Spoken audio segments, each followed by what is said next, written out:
There's something that deeply fascinates me about the way we build happiness. We spend our entire lives believing that we need difficult things, rare things, distant things to finally feel complete. And the more we do this, the emptier we feel. It's a cruel paradox, but perhaps it's the most liberating truth you can discover. Henry David Thoreau spent his life exploring this idea. Abundance doesn't come from having more, but from needing less. And this idea, which seems so simple, changes everything when you truly understand it.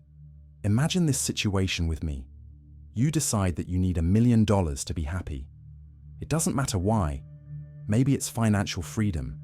Maybe it's security. Maybe it's just a number that represents everything you think you're missing. The problem is that the moment you define this as a condition for your peace, you automatically put yourself in debt.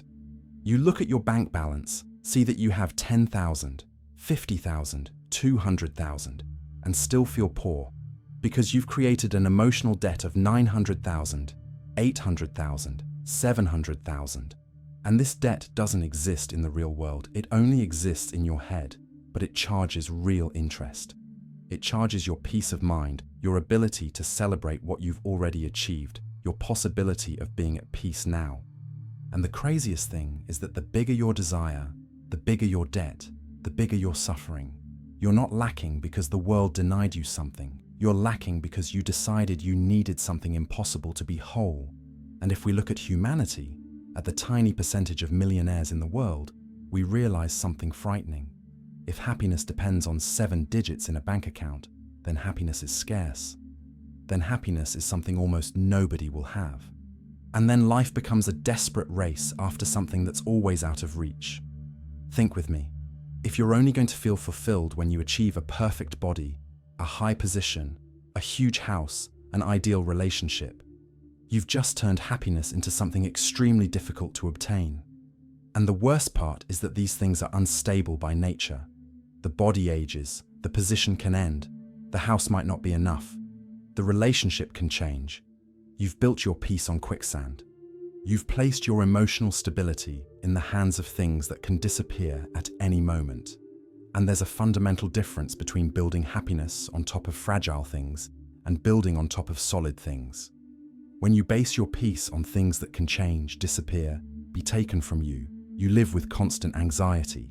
You live with fear because you know, deep down, that everything can collapse at any moment. An accident, a crisis, a change in circumstances, and your entire life collapses with it because you put all your eggs in the same fragile basket. But when you base your happiness on things that no one can take from you, on things that are abundant and always available, you live with tranquility. You're not afraid of losing because there's nothing to lose. You're not afraid of change because change doesn't affect you. You've built your peace on solid rock, not on quicksand. And that makes all the difference in the world. And then you live with fear. Fear of losing what you have. Fear of not reaching what you want. Constant fear. The truth is that we live in a culture that teaches us to desire the unattainable. You open Instagram and see people traveling to exotic places, wearing expensive clothes, with sculpted bodies, perfect relationships, lives that look like movies. And you look at your ordinary life, with your ordinary problems, with your ordinary limitations, and feel like you're falling behind. But this isn't a modern issue. This has always existed. Society has always taught us to want more. Always more. And the more you want, the less you feel you have. And there's a perverse dynamic in all of this that needs to be clear. When you set very high goals, very distant, very specific, you create a chasm between where you are and where you think you should be. And this chasm becomes an open wound. Every day you look at it. Every day you measure the distance. Every day you're reminded of how much is still missing. And this corrodes you from the inside, because no matter how much you achieve, you always look at what's missing. You always measure the distance between where you are and where you think you should be. And the harder the goal, the longer the emotional debt you carry. And then life becomes constant anxiety, because you're always afraid of losing the little that keeps you standing, or always afraid of never reaching the much that you think you need. You live in debt to your own desires. And this feeling of owing yourself, of never being enough, of always being short of what you should be, this destroys you little by little. It's living in a prison you built yourself. A prison made of expectations, of comparisons, of inflated needs. And most people live like this their entire lives, in silent desperation, always chasing, never reaching, never at peace. And this isn't just about money, because we do this with everything. We do this with love, with recognition, with body, with status, with career. We set giant emotional goals and then spend our lives feeling inadequate because we haven't gotten there yet. We turn happiness into an impossible condition to fulfill, and then we wonder why we're not happy. But the answer is obvious. You created a game you can't win. You defined victory as something impossible to achieve, and now you're stuck in this game forever. But what if there's a completely different path? What if instead of trying to reach increasingly difficult things, we did the opposite? What if we made our needs easy to satisfy? This is the essence of philosophical minimalism. It's not about living with nothing. It's about redefining what you consider essential. It's about discovering that you need much less than you imagined to be deeply happy. And when you do this, when you reduce your needs to the absolute minimum, something magical happens. Suddenly, you have abundance. Think about this. If you reduce your needs, you reduce the effort necessary to satisfy them. And if you reduce the effort, you reduce the anxiety, the pressure, the fear of not making it. Suddenly, you don't need to work 60 hours a week. You don't need to sacrifice your health. You don't need to give up time with the people you love. Suddenly, you have time. You have peace. You have freedom. And this isn't because you conquered more, but because you need less. This is the formula. The less you want, the more you have. And I know this sounds contradictory, because we've always learned the opposite. We've always learned that to have more, you need to conquer more. But there's a law that works inversely here. It's the backwards law. The more you need something to be happy, the less happy you become. The more you chase happiness, the more it runs away. Because you've created an impossible target to hit. You've turned happiness into something scarce, rare, difficult, and now you're always running after it without ever catching it. But if you reverse this, if you stop chasing and start letting go, something changes. You discover that happiness was here all along. You just couldn't see it because you were looking too far away. And then comes the central question, the question Thoreau constantly asked, what is enough? Because we spend our entire lives wanting more, but we never stop to ask, more than what? Enough for what? And the incredible answer is, you decide. The concept of enough isn't imposed by the world, it's chosen by you. And when you realize this, when you understand that you can redefine enough, you gain enormous power, because you can make enough so simple, so easy, so accessible that you already have it. You're already there. You don't need to conquer anything more. And there's good news in all of this. Enough isn't fixed. It changes over time. When you're in college, having money for food and going out with friends is already enough. But when you advance in your career, suddenly you look at the same amount and think it's little. Not because the amount changed, but because you changed what you consider enough. And if you can increase enough, you can also decrease it. You can consciously choose to need less. And the less you need, the more protected you are from external chaos, because chaos can't take away what you don't need. And there's a deep question here about identity. Because many times we confuse what we have with who we are. We think we are our car, our house, our position, our bank account. And then when we lose these things, we feel like we've lost ourselves. But this is an illusion. You are not what you have. You are not what you've achieved. You are not your social status. You are something much deeper than that. And the more you base your identity on external things, the more fragile you become. But when you base your identity on internal things, on who you are in essence, not on what you have, you become unshakable. Because no one can take away who you are. No one can take away your ability to think, to feel, to love, to be present. These things are yours. They don't depend on external circumstances. They don't depend on luck. They don't depend on anything but you. And when you build your identity on top of this, you build on solid rock. And this completely changes how you relate to loss. Because when you lose something external, a job, a relationship, a house, you don't lose yourself. You remain whole. You remain complete. You might be sad, you might be shaken, but you don't crumble. Because you know you're more than what you lost. You know your essence remains intact.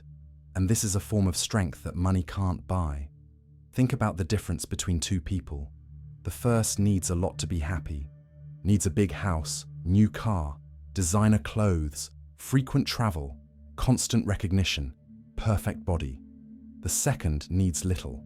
Needs a roof, simple food, a few people they love, time to think. Which of these two people is stronger?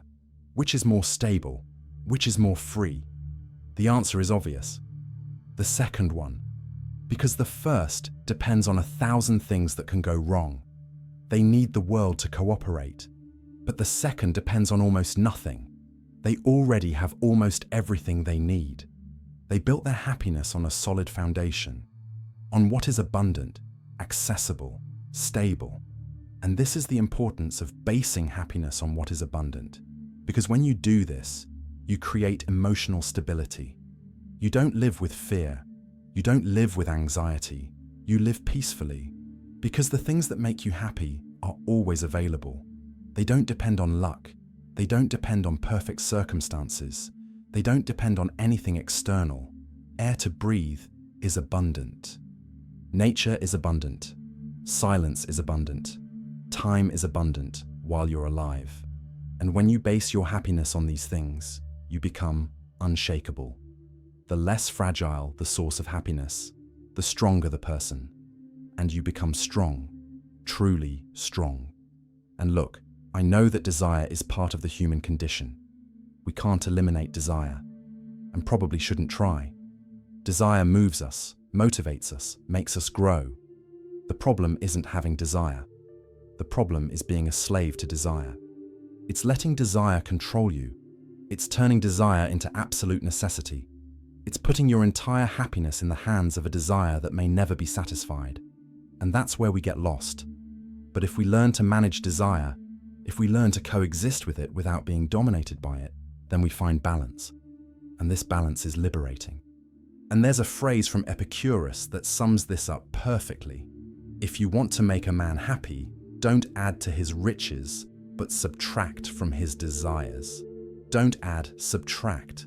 Don't accumulate more. Reduce what you want. Because happiness doesn't come from having everything you want. Happiness comes from wanting only what you already have. Thoreau knew this and lived according to this principle. And when you make this mental inversion, when you stop adding and start subtracting, the world transforms. Suddenly you look around and see abundance. Not because the world changed, but because you changed your perspective. And Thoreau understood this deeply. He knew the key wasn't to eliminate desire, but to manage it. And there are practical ways to do this, concrete ways to reduce desires without becoming a hermit. And the first of these is moderation. Epicurus classified desires into 3 types: the natural and necessary, like food, water, shelter; the natural but not necessary, like gourmet food, big house; and the neither natural nor necessary, like fame, power, extreme wealth. And the strategy is simple: always satisfy the first ones, moderate the second ones, and completely avoid the third ones. Because the third ones never satisfy you. They only create more desire, more emptiness, more dissatisfaction. And when we talk about reducing desires, many people think we're talking about living a life without color, without pleasure, without joy. But it's exactly the opposite. When you reduce desires, when you simplify, you increase the intensity of each experience. Because you're no longer anesthetized by excess. You're no longer numbed by the abundance of stimuli. You start feeling again. You start appreciating again. You start living with intensity again. Think about a person who eats at an expensive restaurant every day. After a while, that food loses its charm. It becomes routine. it becomes normal. But think about a person who eats simple food every day and occasionally goes to a restaurant. That experience is intense, it's special, it's memorable. Not because the restaurant is better, but because the person isn't used to it. Rarity created value. Moderation created intensity. And this works for everything. When you moderate, when you limit, when you create conscious scarcity, each experience becomes more valuable. Each moment becomes more present. Each pleasure becomes more intense. And you discover that you don't need much to feel much. You just need to stop stuffing yourself. You just need to create space. You just need to start feeling again. And moderation isn't deprivation. This is important to understand. Moderation isn't denying pleasure. It's intensifying pleasure through conscious rarity. When you moderate, when you limit, each experience becomes more intense. You eat less, but savor more. You consume less, but appreciate more. And then you discover something surprising. You don't need much to feel much. You just need to be present. You just need to pay attention. And suddenly, the simple becomes extraordinary. And there's a modern trap that needs to be discussed. The illusion that more choices means more freedom. We live in an era where we have more options than ever. More clothes, more food, more entertainment, more of everything. And we think this is freedom. But often it's the opposite. It's paralysis. It's anxiety. It's the tyranny of choice. Because the more options you have, the harder it is to choose. The more you have available, the more you worry if you made the right choice. And the more you compare. And the more you feel you're losing something by choosing one option instead of another. And then you're stuck in a state of eternal regret, of eternal dissatisfaction, always wondering if you shouldn't have chosen differently. But when you reduce options, when you simplify choices, when you clearly define what's enough and ignore the rest, something magical happens. You free yourself. You stop comparing. You stop questioning. You choose, and that's it. And this simplicity of choice gives you peace, gives you clarity, gives you focus.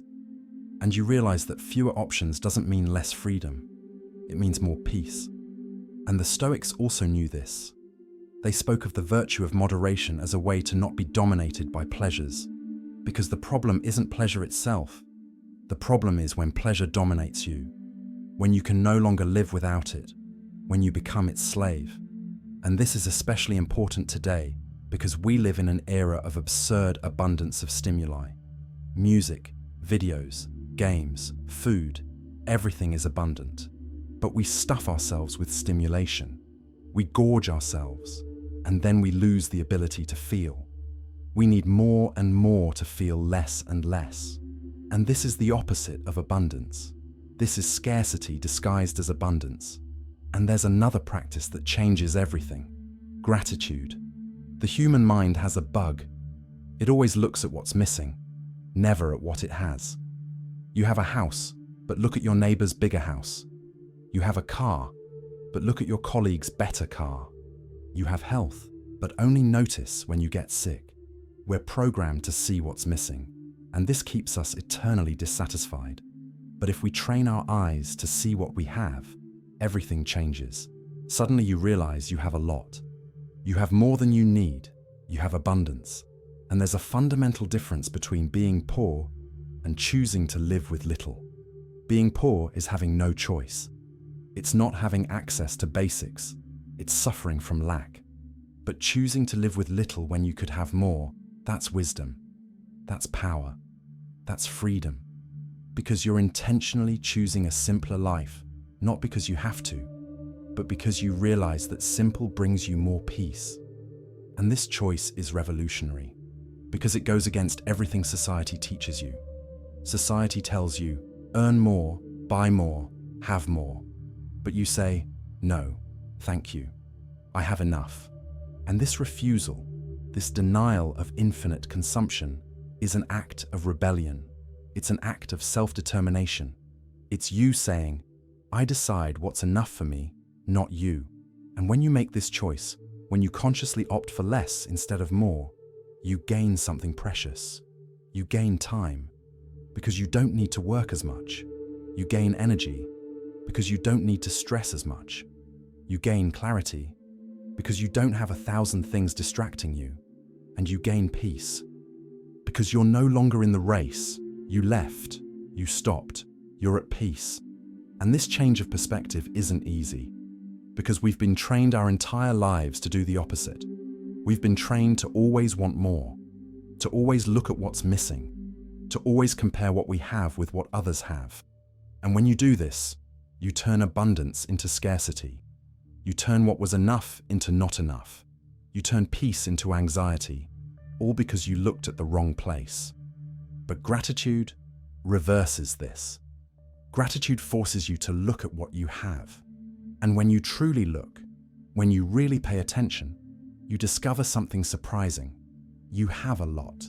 You have more than most people who've ever lived on this planet. You have shelter, you have food, you have clean water, you have health, at least partially. You have time, you have people around you. You have a lot. But we only realize this when we stop to look, when we stop to be grateful. And the most beautiful thing about this is that gratitude increases value without increasing cost. You don't need to buy anything new. You don't need to earn more money. You just need to change how you look at what you have. And suddenly, what seemed like little becomes a lot. What seemed insufficient becomes abundant. Many people look at the house where they live and see insufficiency. Too small, too old, too simple. But this same person could look at the same house and see abundance. I have a roof, I have a place to sleep, I have shelter. And when you make this shift in perspective, when you go from dissatisfaction to gratitude, the value of the same house increases. You now value what you previously scorned. And this didn't cost anything. This is free, and gratitude is also a way to save money. Because if you were trying to satisfy the desire for a bigger house, you'd spend a lot. You'd go into debt maybe for decades. You'd trade years of your life for a house that, in the end, would give you the same level of satisfaction that gratitude gives you now. So gratitude isn't just a path to happiness. It's also the cheapest path. It's the shortcut. It's the smartest way to be happy. And there's a phrase from Thoreau that's perhaps the most important of all when we talk about reducing needs. The price of anything is the amount of life you exchange for it. The price isn't the number on the tag. The price is the time you work to earn that money. The price is the life you traded. Because money is transformed time. You worked X hours to earn that salary. So when you buy something, you're trading X hours of your life for that object. And this calculation changes everything. Because suddenly you realize that those expensive sneakers don't cost $300. They cost 20 hours of work. That car doesn't cost $50,000. It costs 2 years of work. That house doesn't cost $500,000. It costs 20 years of work. And then you ask, is it worth it? Is it worth trading 20 hours of my life for these sneakers? Is it worth trading 2 years for this car? Is it worth trading 20 years for this house? And there's a hard truth to accept. Many times we don't really want the things we chase.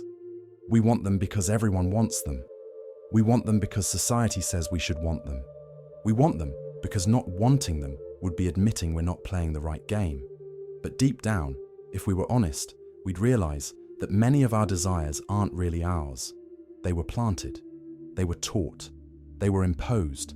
And when you start questioning your desires, when you start asking where they come from, you discover something liberating. You can let them go. Because if they're not really yours, if you only carry them because you thought you should, you can simply decide not to carry them anymore. And each desire you let go of in this way is a liberation. It's one less weight. It's a step toward your true nature. And your true nature, when you remove all the layers of social conditioning, all the imposed expectations, all the artificial desires, is much simpler than you imagine. You need very little to be happy. You always needed very little. But we were taught to want more. We were trained to feel that less is insufficient. And now, we need to unlearn this. We need to go back to basics. We need to rediscover that simple is enough. And many times the answer is no, not worth it. You'd rather have the life. You'd rather have the time. You'd rather have the freedom. And there's something about the concept of sufficiency that most people don't understand. Enough doesn't mean minimum. It doesn't mean deprivation. It doesn't mean you have to live miserably. Enough means the point where adding more doesn't increase your happiness. It means the point where you're satisfied, where you're at peace, where you don't feel like you're missing anything important. And this point is different for each person. For some people, enough is very little. For others, it's a bit more. But what matters isn't how much it is, but that you know when you've gotten there, that you recognize enough when you see it, that you don't let culture, media, society convince you that enough is never enough. Because if you let them, they will. They'll tell you that you always need more, that you're always falling short, that you're always lacking, and this never ends. But when you define your own enough, when you say, "This here is enough for me," you recover your power. You recover your autonomy. You stop being controlled by external forces, and you start living on your own terms. And this is freedom. Real freedom. Not the freedom to have everything, but the freedom to not need everything. And there's another question that needs to be asked. How much does this cost emotionally? How much does this cost mentally? Because the price isn't just time.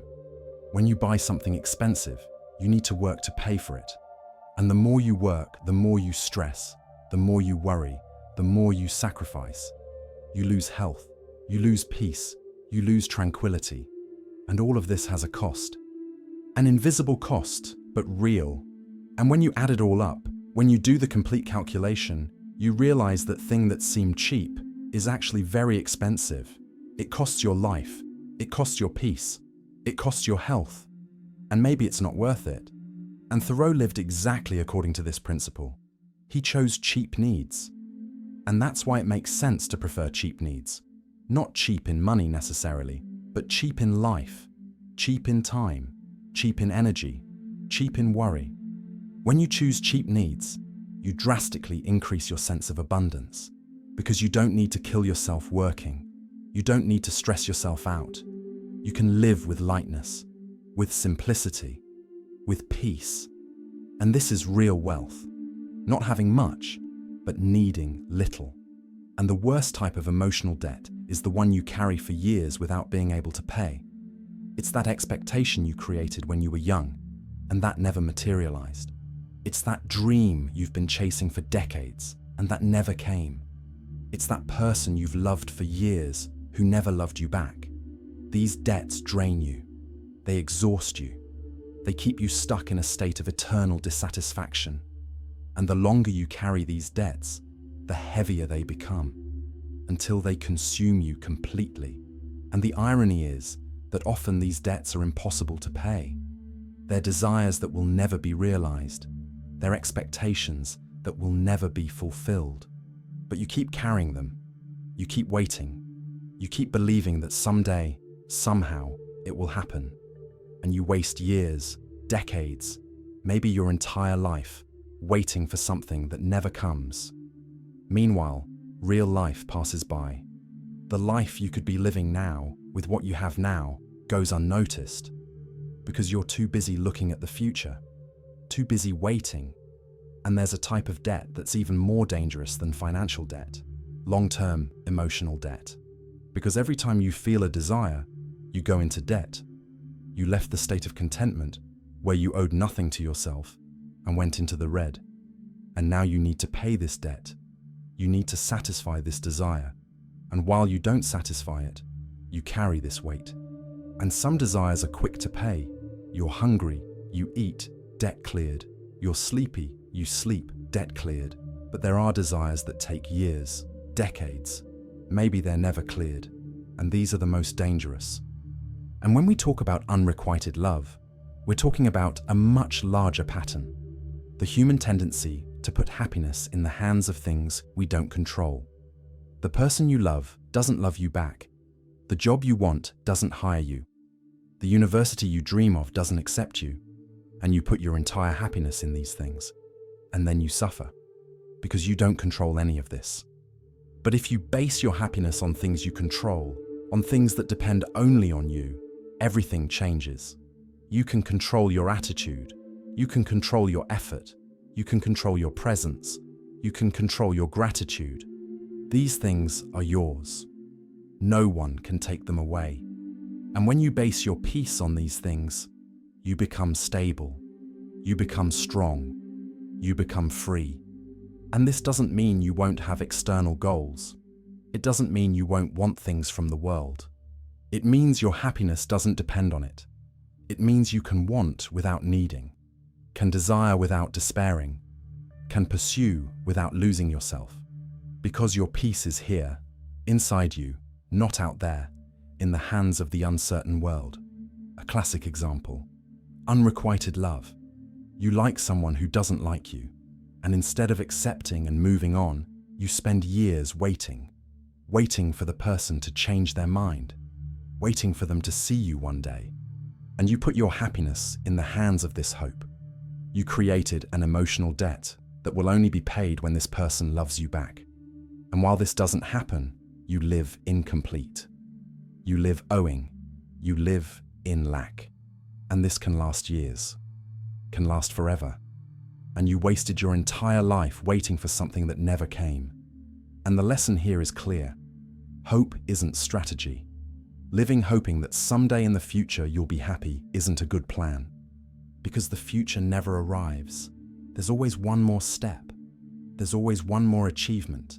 There's always one more goal. And you spend your entire life postponing happiness. And there's something profound about the relationship between desire and time. Because desire always throws you into the future. You want something you don't have now, so you live in the future, in the moment when you'll have it. And while you live in the future, you lose the present. You lose the now. You lose the life that's happening in this exact moment. And the irony is that when you finally arrive at the future you so desired, you're already desiring the next future, and you never live. You're always waiting to live. But when you reduce desires, when you're satisfied with what you have now, you return to the present. You stop living in the future.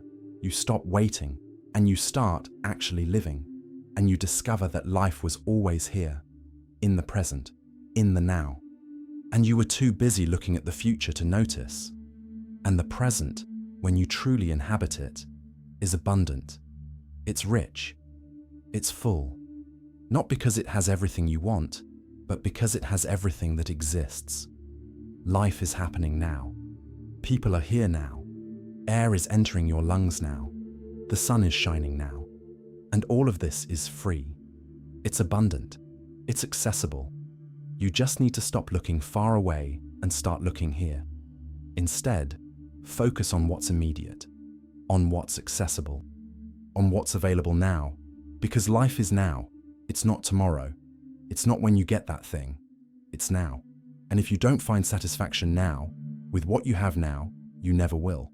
And when we look at how society works today, we clearly see that the entire system is built on the idea that you never have enough. Advertising exists to make you feel inadequate, to make you feel like you need more, that you need the new product, that you need to be different from who you are.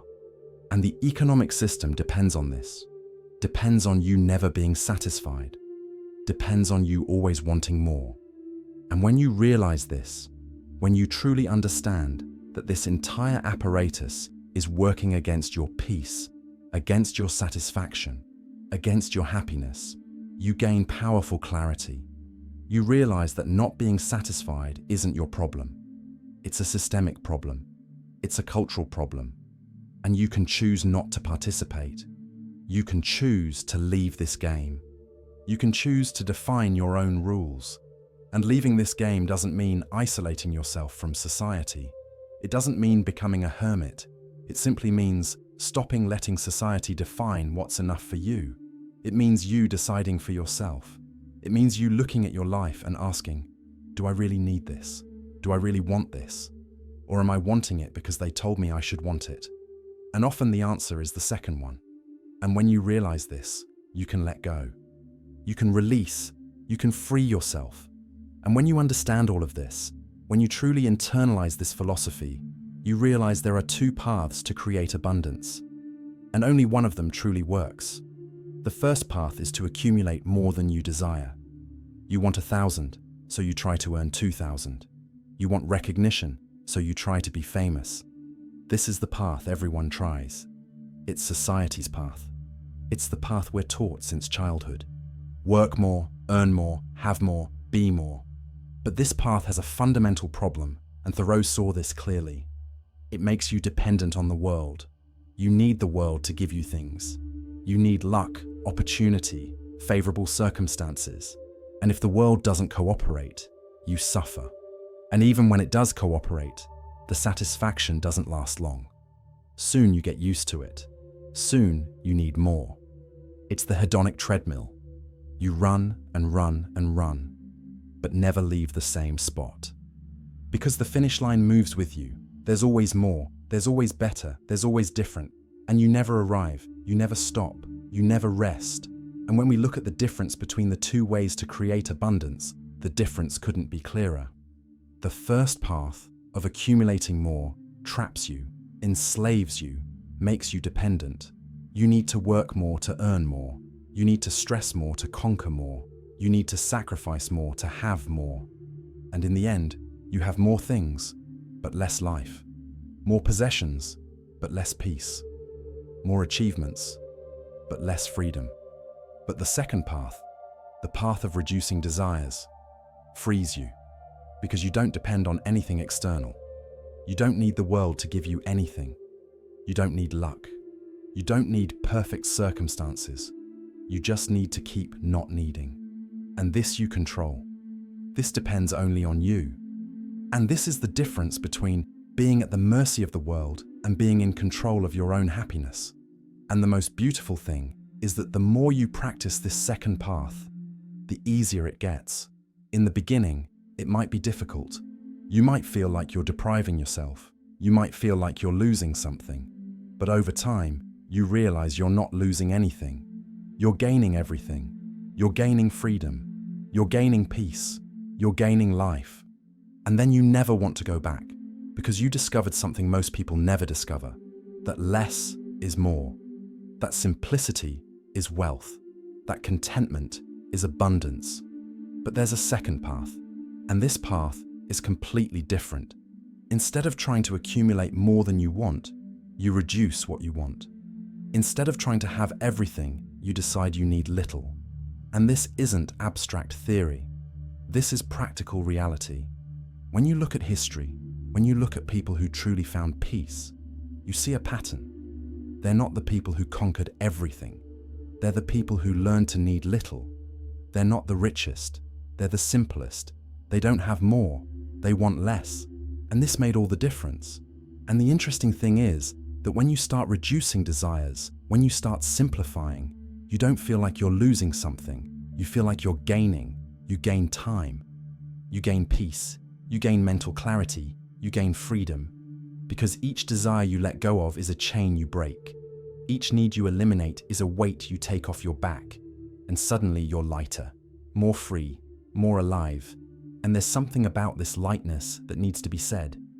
When you carry less emotional weight, when you have fewer expectations, fewer needs, fewer desires, you move more easily through life. You don't get stuck in toxic situations because you don't need them. You don't stay in a job that destroys you because you don't need that much money. You don't stay in a bad relationship because you don't need external validation. You're free to choose, free to move, free to live.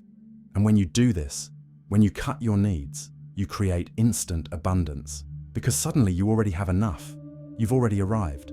You don't need to conquer anything more. You don't depend on anything external. You don't need the world to give you anything. You're already complete. And this second path makes you autonomous, makes you free, makes you strong. Because you don't depend on anything that can be taken from you. People can criticize you, but you don't care because you don't seek approval. Money can be lacking, but you don't worry because you don't need much. The world can be in crisis, but you're calm because you don't depend on the world. You built your peace from within, and inner peace no one can take away. This is real stability. It's not having much, it's needing little. It's not controlling the world, it's not depending on it. And then we arrive at the most beautiful and most paradoxical conclusion of all. The less you want, the more abundant the world seems. It's not that the world changed, it's that you changed. You reduced your desires to the point where the world around you is already more than enough. You look around and see plenty. You see wealth. You see abundance. Not because you have everything, but because you don't need almost anything. And this completely inverts the logic we learned our entire lives. We always thought that wealth was having a lot, but wealth is needing little. We always thought that freedom was being able to do everything, but freedom is not needing to do anything. And there's something deeply liberating in realizing you don't need to conquer the world to be happy. You don't need to be rich. You don't need to be famous. You don't need to have success by society's standards. You just need to stop needing all of this. And when you stop, when you let go, when you release these inflated needs, something incredible happens. You discover you were already happy. You just couldn't see it because you were too busy wanting more. And this is the difference between living pursuing and living satisfied. When you pursue, you never arrive, because the finish line moves. When you're satisfied, you've already arrived. You don't need to go anywhere. You don't need to conquer anything. You don't need to be anything beyond what you already are. And this isn't conformism. This isn't giving up. This is wisdom. It's understanding that life isn't up ahead. Life is here, and it always has been. We always thought that happiness was conquering everything you want. But happiness is wanting almost nothing. And when you understand this, when you truly understand, everything changes. Your life transforms. Because you're no longer pursuing. You're no longer running. You're at peace. You've arrived. Not because you conquered everything, but because you stopped needing everything. And perhaps this is the only real way to live. Not running after more, but learning to want less. Reducing desires is multiplying inner wealth. It's discovering that you're already rich. You already have everything. You always have. You just couldn't see it because you were looking too far away. But when you bring your gaze back, when you look here, at now, at what you already have, you discover abundance. And this abundance doesn't depend on anything external. It depends only on you, on your gaze, on your perception, on your choice. And true luxury, in the end, isn't having everything. True luxury is needing little. It's waking up in the morning without anxiety because you don't owe anything to anyone, not even to yourself. It's looking at your day and not feeling rushed because you're not running after anything. It's looking at your life and not feeling envy because you don't want what others have. It's living without fear of losing because you have almost nothing to lose. It's living without fear of not reaching because you're not chasing almost anything. This is luxury. This is wealth. This is true freedom. As Thoreau said, a man's wealth is in what he can do without. And there's something about the act of letting go that needs to be understood. Letting go isn't losing. Letting go is gaining lightness. It's gaining freedom. Each thing you let go of, each desire you abandon, each expectation you release makes you lighter. And when you're lighter, you move more easily. You flow more easily. You live more easily. Think of a balloon tied with ropes. Each rope is a desire, an expectation, a need. And while you're tied down, you don't rise. You stay stuck on the ground. But each rope you cut brings you closer to flying. And when you cut the last rope, when you let go of the last desire that held you down, you rise. You fly. You're free. And this freedom doesn't mean you won't have anything anymore. It doesn't mean you'll live in emptiness. It means you're no longer attached to anything. It means you can have things without being possessed by them, can desire without being enslaved by desires, can live in the world without being of the world. And this is a form of wisdom that few achieve, but that's available to everyone who wants it. You just need to start letting go. Just need to start cutting the ropes. Just need to start flying. And there's something worth repeating because it's easy to forget. You don't need to do everything at once. You don't need to get rid of all desires overnight. You don't need to become a radical minimalist from one day to the next. This is a journey. It's a process. It's something you'll discover little by little, as Thoreau discovered. at your own pace, in your own way. Maybe you start with something small. Maybe you realize you don't need such an expensive car, or that you don't need brand name clothes, or that you don't need to change your phone every year. And each small thing you let go of teaches you something, shows you that you can live without it, shows you that you didn't need it to be happy. And little by little, you let go of more. You simplify more. You reduce more. Until one day you look back and realize you're living in a completely different way. And better, much better. And you can start today. You can look at your life now and ask, what do I really need? And after that, you can start cutting. Cutting desires, cutting expectations, cutting inflated needs. And each thing you cut makes you lighter, more free, stronger. Until you discover you don't need almost anything to be deeply happy. And then you're invincible, because no one can take away what you don't need. And no one can stop you from being happy with what you already have. The less you want, the more you have. Thoreau proved this with his own life. Epicurus taught this more than 2,000 years ago. The Stoics lived this. This isn't just a beautiful phrase. It's a liberating truth. It's a formula for life. It's the path to real abundance. And maybe it's time we stopped running after more and started appreciating what we already have. As Thoreau showed us, true wealth isn't in what we accumulate, but in what we can do without. Because life isn't up ahead waiting for you to conquer everything. Life is here, now, in this exact moment. And it always has been. And it's already abundant. You just need to realize it. If you made it this far, I'd like to make you an invitation. Subscribe to the channel, turn on notifications, leave a like on this video. This helps the channel grow a lot and helps me keep making these videos for you. And tell me here in the comments, what's one desire you realize you could let go of after watching this video? What's one thing you want but maybe don't need? I read all the comments and love knowing what you think. Thanks for being here. See you in the next video.